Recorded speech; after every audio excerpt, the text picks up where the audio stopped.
Bizlardan ko'pchilik so'raydi, teplovoy nasos sovutishga ishlaydimi o'zi? Issiqlik nasos deydi. Hozir Shahrisabzdamiz, Abduhalim akaning xonadoniga kelganmiz, ishlab chiqarish ham bor, uy ham bor. 300 kvadrat metr общий.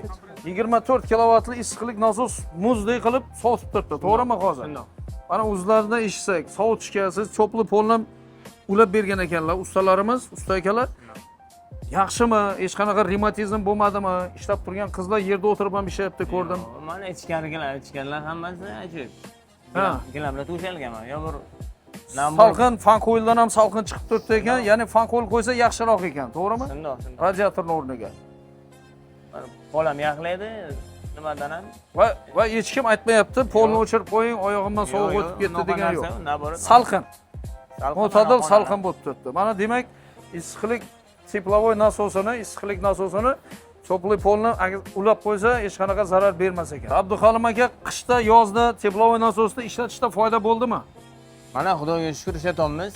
Mana yozga ham, mana saratonning issig'iga ham mana xonalarimiz yaxtakkina, mana ishchilarimiz joyiga ma'qul.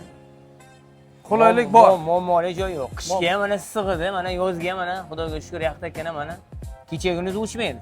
Mana muammoli joy yo'q. 300 kvadrat joyga 24 talik issiqlik nasosi o'rnatilgan. Shundoq. Cho'pli pollarga ulangan, yozin qishin ishlab turibdi.